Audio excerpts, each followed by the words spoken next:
Mari kita berdoa ya.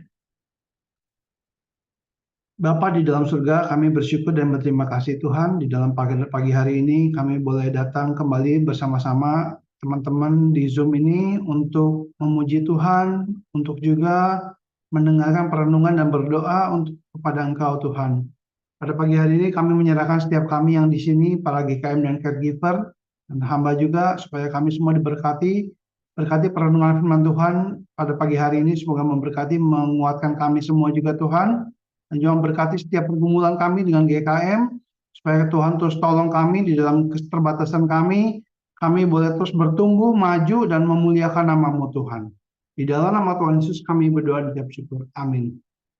Shalom teman-teman, pada pagi hari ini saya akan membawakan satu perenungan tentang apakah ada makna di dalam permulaan penciptaan alam semesta ini ya. Dan saya akan bacakan di dalam Kejadian 1 ya. Dan nggak semua tentunya, saya baca pilihan ayat tertentu, saya bacakan. Allah menciptakan langit dan bumi serta isinya. Pada mulanya Allah menciptakan langit dan bumi.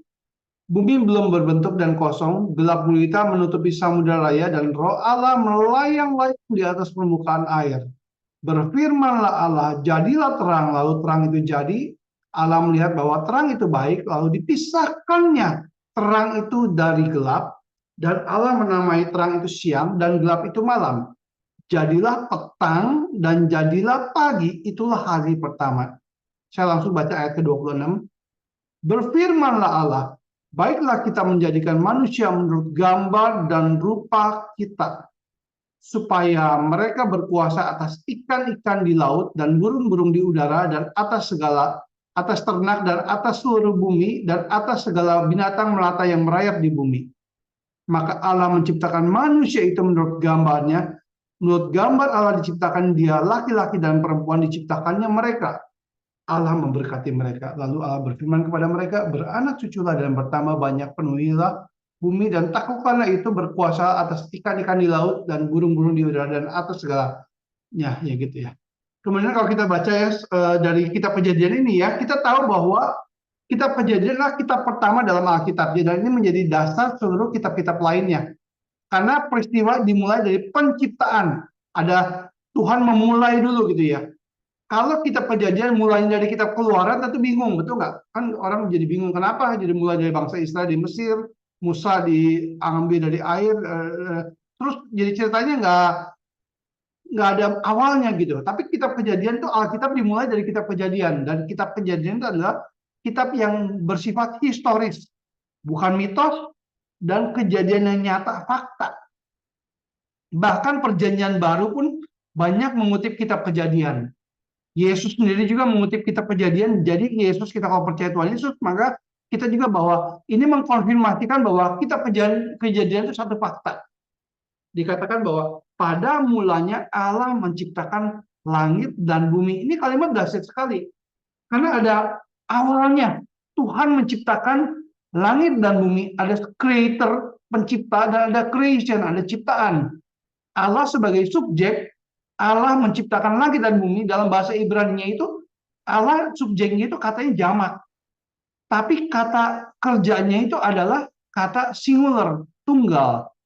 Ini luar biasa. Kenapa melukiskan dalam kalimat pertama aja sudah melukiskan tersembunyi makna bahwa Allah Tritunggal bersama-sama menciptakan langit dan bumi. Dan menciptakan itu adalah dikatakan menggunakan kata bara ya. Bara itu adalah membuat dari sesuatu yang tidak ada menjadi ada. Dan ini hanya dapat dilakukan oleh Tuhan Allah. Kalau kita lihat manusia cuma bisa membuat sesuatu yang ada dari apa yang ada ya. Handphone, jam. Tapi Allah bisa membuat dari yang nggak ada jadi ada. Nah, ini luar biasa kuasa Tuhan ya. Nah, kalau kita lihat Tuhan Allah menciptakan langit dan bumi, kita percaya bahwa alam semesta dijadikan oleh Tuhan. Alam semesta ini bukan karena acak random, ada begitu saja, ada begitu yang meledakkan Big Bang misalnya, ada begitu saja dan terus tersebar dan semuanya gimana gitu ya. Tapi ada yang desain, alam semesta ada yang desain, ada intelligent designer. Bukan hasil yang acak random, tapi ada yang rancang. Ada signifikansinya kalau kita tahu bahwa ada yang rancang alam semesta ini bagi kita GKM dan caregiver. Hidup kita ada awalnya, ada yang cipta, ada tujuan. ada yang pelihara. Kalau alam semesta ini terjadi sebagai random acak, berarti nggak ada pribadi yang di belakangnya, berarti hidup kita nggak ada artinya. Karena hanya random doang begitu. Dan akhirnya kita juga akhirnya kembali kepada debu, kita nggak tahu asal dari mana, akhir nggak tahu kemana, nggak ada artinya. Tapi kalau alam semesta ini diciptakan oleh Tuhan, dan bahkan manusia diciptakan menurut gambar dan rupa Allah, maka alam semesta ini ada artinya. Apalagi kita manusia adalah makhluk spesial. Mengapa kita diciptakan? Kita diciptakan untuk kemuliaannya dan untuk menikmatinya. Untuk menikmati Tuhan dan untuk memuliakan Tuhan. Kalau kita renungkan teman-teman, Allah itu adalah Allah yang kasih ya. Allah yang kasih. Dan dia nggak perlu ciptaan untuk mengasihi sebenarnya. Dan dia adalah Allah yang nggak perlu bergantung pada ciptaan sebenarnya. Dia sudah puas pada dirinya sendiri. Allah mengasihi di dalam pribadi Allah Tritunggal. Allah Bapa mengasihi Allah Anak mengasihi Allah Roh Kudus, Allah Bapa mengasihi Allah Roh Kudus, dan Allah Roh Kudus mengasihi Allah Anak dan Allah Bapa dan seterusnya gitu ya. Tapi Allah menciptakan manusia karena ia ingin membagikan kasihnya kepada kita. Dia mau extend kasih Allah Trinitarian itu kepada kita. Dia menciptakan kita. Bahkan Allah ingin menjadikan kita gereja itu pasangan bagi putranya. Ini luar biasa loh. Allah ingin menjadikan kita, memilih kita untuk Kristus. Indah sekali tujuan penciptaan ini. Kita diciptakan segambar dan serupa dengan Allah. Kalau manusia diciptakan dari evolusi, berasal dari evolusi maksudnya ya, berasal dari evolusi dan selevel dengan binatang, ini bahaya. Kenapa? Berarti kita cuma survival of the fittest aja gitu. Hanya bertahan hidup untuk yang kuat aja gitu. Ada kompetisi untuk survival. Berarti nilai moral nggak ada. Membunuh nggak apa-apa. Nggak ada nilai pada manusia. Tapi Alkitab mengatakan bahwa manusia diciptakan menurut gambar dan rupa Allah. Berarti apa? Ada nilai moral, ada nilai dignitas, ada nilai yang mulia. Bahkan di dalam konsep Injil ada keselamatan bagi yang lemah. Kalau kita lihat di dalam konsep evolusi, hanya ada bertahan hidup bagi yang kuat. Tapi di dalam Injil ada keselamatan bagi yang lemah, bagi yang berdosa, bagi yang malang, bagi yang tidak layak. Kalau survival of the fittest itu konsep yang sebenarnya mendatangkan banyak penderitaan di dalam sejarah. Ketika ada konsep ini, maka ada konsep pemusnahan satu bangsa. Ada konsep ras yang lebih unggul daripada ras yang lain. Bahkan yang lemah seperti kita orang-orang GKM nggak masuk hitungan loh dalam survival of the fittest. Ya, kita nggak masuk hitungan. Tapi dalam konsep Injil, Tuhan Yesus memperhatikan orang-orang lemah. Tuhan mengasihi orang-orang lemah. Nah, teman-teman dalam Kristus Yesus, kalau kita renungkan bahwa hidup kita ada awalnya, hidup kita ada sejarahnya, ada awal, ada yang memulai, ada yang baik, yang mulia, dan dia tidak meninggalkan pekerjaan tangannya dan perbuatannya. Dan dia menopang alam semesta ini dengan firman-Nya. Oleh dia, Allah telah menjadikan alam semesta ia adalah cahaya kemuliaan Allah dan wujud Allah yang menopang segala yang ada dalam firman-Nya yang penuh kekuasaan ke Kristus. Walaupun kita jatuh dalam dosa dan memilih hidup untuk jalan kita sendiri, kita mati di dalam dosa, tapi Tuhan juga menebus kita. Tuhan bukan saja pencipta, dia juga penebus. Jadi ini lengkap ya, bukan cuma materi tapi rohani, semua itu di dalam Tuhan gitu, dijaga sama Tuhan. Bukan cuma diciptakan tapi dipelihara dan ditebus. Luar biasa teman-teman. Kalau kita kembali ke dalam peristiwa kejadian ya, kitab Kejadian, Tuhan menciptakan dalam 6 hari. Hari pertama memisahkan terang dari gelap ya. Jadilah terang gitu ya, terus terang itu dipisahkan dari gelap. Hari kedua, air yang di atas dan air yang di bawah. Terang dan gelap hari pertama, yang kedua air di atas dan air di bawah. Hari ketiga itu darat dan laut. Nah ini ada yang luar biasa, ada simetrinya antara hari pertama dan hari keempat, hari kedua dan hari kelima, dan hari ketiga dan hari keenam. Maksudnya apa? Di hari keempat itu adalah diciptakan matahari, bulan, dan bintang. Itu sejajar dengan terang dan gelap, matahari, bulan, dan bintang. Di dalam hari kelima itu adalah burung di udara dan ikan di laut. Ada simetri antara air yang di atas dan air yang di bawah, ada burung di udara dan ikan yang di laut. Dan hari yang keenam adalah binatang dan manusia yang di darat. Dan kalau kita lihat hari ketiga adalah memisahkan darat dan laut. Jadi ada simetri, ada. Ini luar biasa desainnya gitu ya. Kalau kita lihat bahwa Tuhan pertama di dalam hari 1, 2, 3 itu menciptakan tempatnya dulu, habitatnya dulu, baru diisi dalamnya, diisi eh, ekosistemnya gitu, manusianya dan semuanya, binatang dan semuanya. Diciptakan dulu tempatnya, baru diisi dalamnya gitu, diisi dalamnya. Ini adalah luar biasa gitu. Ini intelligent design. Nah, bahkan tapi walaupun ini luar biasa, Tuhan menciptakan ini waktu Musa menulis Alkitab ini ya, dikatakan bukan dalam bahasa saintifik loh. Kalau dikatakan bahwa pada mulanya Allah menciptakan langit dan bumi, jadilah terang itu kan kalau rumus fisikanya banyak sekali ya. Itu bukan bahasa saintifik tapi bahasa yang sederhana. Bulan, matahari, bintang, nggak ada lagi planet-planet, nggak ada lagi asteroid apa semua, bahasanya sederhana. Dan juga binatang dibaginya binatang ternak, melata, binatang liar. Itu pembagian sederhana. Air di atas, air di bawah. Anak-anak pun mudah mengerti gitu. Tuhan mau kita semua mengerti bahwa alam semesta itu dijadikan oleh Tuhan dan Tuhan pengen kita semua tahu gitu. Bahkan anak-anak pun bisa mengerti Allah yang rendah hati, Allah yang super intelijen tapi rendah hati menggunakan bahasa sederhana supaya kita bisa mengerti Dia. Kalau kita memperhatikan 5 kitab Musa, 5 kitab Taurat ya, Kejadian, Keluaran, Imamat, Bilangan, dan Ulangan semua ditulis oleh Musa. Gimana Musa menulis kitab Kejadian ya? Kitab Kejadian ini ditulis, tapi kejadiannya tentu sebelum dia ada, betul nggak? Karena kan dia kan belum diciptakan Musa ya. Nah, Allah yang menceritakan kepada Musa. Jadi mirip kayak kitab Wahyu ya, Allah suruh Yohanes catat ini, catat ini, catat ini, catat ini ya. Jadi Allah yang menceritakan kepada Musa gitu ya. Dan kalau kita lihat dalam kejadian satu itu luar biasa. Kenapa? Karena ini gaya bahasa Ibrani itu kalau dipelajari dalam bahasa Hebrew-nya, itu semua struktur kejadian satu itu adalah ada dari mulai dari alfabetnya Ibrani gitu, Alef, Bet, Gimel, Dalet, He, Vav gitu, kayak kalau kita mah A B C D-nya gitu ya. Jadi sangat indah sekali gitu ya, Allah yang secara rapi, secara matematis, Allah yang sangat indah yang membuat kitab ini tuh bagus sekali gitu, luar biasa gitu kalau diselidiki puisinya ya. Dari kitab Kejadian kita nggak bisa lihat dalam bahasa Indonesia, nggak bisa lihat, tapi dalam bahasa aslinya itu indah sekali gitu. Nah, teman-teman, kalau saya merenung dari ini, maka kita melihat bahwa Allah kita itu Allah yang teratur. Allah yang menciptakan keteraturan. Allah yang indah. Allah yang sumber damai sejahtera. Tapi justru dosa menciptakan ketidakteraturan.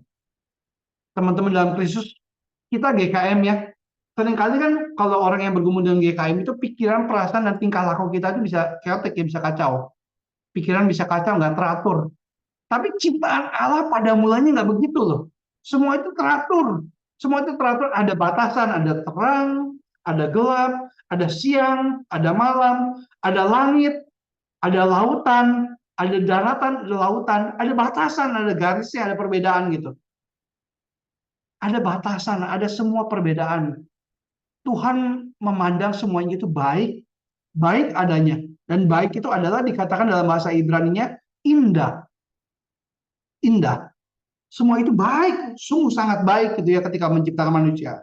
Nah, teman-teman, justru dosa itu yang menciptakan ketidakteraturan. Dosa itu yang menciptakan ketidakteraturan. Di dalam dosa itu nggak ada batasan. Yang benar dan salah nggak ada bedanya. Semua mau-mau aja. Mau memilih yang benar dan salah itu mau memilih ya. Jadi mau jadi seperti Allah. Yang kudus dan najis semua sama aja. Siklusnya pun terbalik-terbalik. Siang dan malam sama aja. Nggak ada batasan moral, nggak ada pemisahan, nggak ada pembedaan. Kalau kita renungkan tempat sampah ya, tempat sampah itu tempat semua bercampur, betul kan? Ya, tempat semua bercampur kacau gitu. Nah, nggak ada pemisahan gitu ya. Makanya kita dalam hidup itu perlu keindahan, itu perlu batasan, perlu keteraturan, pemisahan, perlu keteraturan. Allah itu Allah yang indah, yang membuat segalanya teratur, ada waktunya semua, ada tempatnya, dan itu adalah sebenarnya konsep shalom. Semua berada pada tempatnya, berada pada posisinya, dan pada relasi yang benar, pada tempat yang benar gitu, pada posisinya itu shalom gitu. Kita sebagai GKM seringkali bergumul dalam ketidakteraturan hidup kita, dan kita butuh Tuhan. Kita butuh Tuhan, Sang Shalom itu, Sang Jehovah Shalom, dan Yesus juga disebut Raja Damai ya, Raja Shalom gitu ya, yang bisa menciptakan Shalom dalam hidup kita, menciptakan damai dalam hidup kita.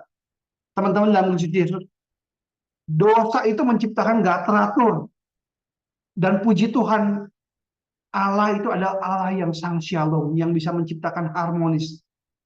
Kita yang dalam dosa perlu keteraturan, keharmonisan, relasi yang benar dengan Allah, dengan sesama, dengan alam semesta, dan dengan diri kita. Dan kuasa yang bisa menciptakan keteraturan itu adalah apa? Allah itu sendiri, firman Tuhan dan Roh Kudus. Kalau kita lihat bahwa ketika Allah berfirman, kan pada saat itu kan dunia itu dikatakan belum berbentuk dan masih gelap, samudera raya masih kosong ya, masih belum berbentuk. Waktu Allah berfirman, jadilah terang, maka apa? Yang gelap jadi terang, yang kacau jadi teratur, yang kosong jadi isi. Saya ulangi lagi, ketika Allah berfirman, jadilah terang, yang keotik menjadi teratur. Yang kacau yang jadi teratur, yang gelap jadi terang, yang kosong jadi isi. Dan Allah terus menata ini semua gitu. Allah bukan saja pencipta materi, tapi dia juga adalah penembus rohani kita. Makanya hidup kita pun harus diterangi oleh firman Tuhan, supaya ditata lagi, ditata lagi, ditata lagi. Dan Tuhan bisa memulihkan hidup kita. Teman-teman dalam Kristus Yesus, Allah menciptakan kita supaya kita memuliakan nama Dia dan menikmatinya. Puji Tuhan, Tuhan juga menebus kita dan Dia datang ke dalam dunia pencipta yang intelligent design itu, datang ke dalam dunia ini menjadi baik dalam rupa Yesus Kristus. Dan Dia datang dan Dia mengasihi manusia yang berdosa dan Dia memulihkan manusia yang berdosa, memberikan damai sejahtera. Ini adalah satu pengharapan bagi kita di dalam Kristus. Pada mulanya adalah firman, firman itu bersama-sama dengan Allah, dan firman itu adalah Allah. Ia ada pada mulanya bersama-sama dengan Allah, segala sesuatu dijadikan oleh Dia, dan tanpa Dia tidak ada sesuatu pun yang telah jadi dari segala yang dijadikan. Dalam Dia ada hidup, dan hidup itu adalah terang manusia. Terang itu bercahaya dalam kegelapan, dan kegelapan itu tidak menguasainya. Datanglah seorang yang diutus Allah, namanya Yohanes. Ia datang sebagai saksi untuk memberi kesaksian tentang terang itu, supaya oleh Dia semua orang menjadi percaya. Ia bukan terang itu, tetapi Ia harus memberi kesaksian tentang terang itu. Terang yang sesungguhnya itu Kristus, yang menerangi setiap orang sedang datang ke dalam dunia. Ia telah ada di dalam dunia, dan dunia dijadikan oleh Dia, tetapi dunia tidak mengenal Dia. Ia datang kepada milik kepunyaannya, tetapi milik kepunyaan orang-orang kepunyaannya tidak menerima Dia. Tetapi semua yang menerimanya, kalau kita menerimanya, diberikan kuasa supaya menjadi anak-anak Allah. Yaitu mereka yang percaya dalam namanya, orang-orang yang diperanakan bukan dari darah atau dari daging, bukan secara jasmani oleh keinginan seorang laki-laki, melainkan dari Allah. Firman itu menjadi manusia dan diam di antara kita. Bahasa diam ini memakai bahasa tabernacle ya, seperti kemah suci. Diam di antara kita, dan kita telah melihat kemuliaannya, yaitu kemuliaan yang diberikan kepada kita sebagai anak tunggal Bapa, penuh kasih karunia dan kebenaran di Kristus. Teman-teman dalam Kristus Yesus, kita yang di dalam dosa penuh ketidakteraturan, tapi kita butuh Tuhan yang mengatur hidup kita, meraja dalam hidup kita, memenuhi hidup kita, supaya kita hidupnya bisa teratur kembali gitu. Jadi kita perlu adanya juru selamat, Tuhan dan juru selamat. Kesimpulan dari pemberitaan pada hari ini pertama adalah, yang terpenting dalam kitab Kejadian itu bukan tentang ciptaan, tapi tentang Allah. Dan Allah Tuhan yang menciptakan dunia ini, Dia menciptakan manusia menurut gambar dan rupanya. Allah menciptakan keindahan, keteraturan, dirinya sendiri adalah indah dan teratur. Simetri matematis semua ya, seperti Dia menciptakan, menulis kitab Kejadian juga adalah rapi matematis dia. Tapi dosa membuat kekacauan dan ketidakteraturan, tapi Tuhan mau menebus kita dari kekacauan itu. Tuhan mau menebus kita dari dosa. Tuhan datang ke dalam dunia ini mati bagi kita orang berdosa. Ini adalah good news. Ini adalah Injil keselamatan. Tuhan mau supaya kita semua kembali ditata lagi. hidupnya ditata lagi supaya kita bisa indah lagi kemudian memuliakan nama Tuhan. Mari kita berdoa ya. Bapa di dalam surga, terima kasih Tuhan, kami bersyukur untuk perenungan yang singkat pada pagi hari ini Tuhan. Kami sadar sebagai manusia yang berdosa, kami seringkali hidup di dalam kekacauan, ketidakteraturan. Dan kami membutuhkan terang dari Engkau Tuhan, kami membutuhkan firman, kami membutuhkan penembusan dari Engkau Tuhan. Ampuni dosa kami Tuhan, supaya kami sebagai GKM dan caregiver juga Tuhan, boleh terus dikuduskan, disucikan dari dosa kami boleh terus bertumbuh, dan boleh terus memuliakan nama-Mu Tuhan. Dan juga Tuhan, pada kesempatan kali ini kami mau datang ke hadapan Tuhan, mau berdoa, mau mencurahkan isi hati kami ke dalam tangan Tuhan, ke dalam Engkau Tuhan. Kami serahkan sekali lagi waktu berdoa ini ke dalam tangan-Mu Tuhan. Di dalam nama Tuhan Yesus kami berdoa ucap syukur. Amin.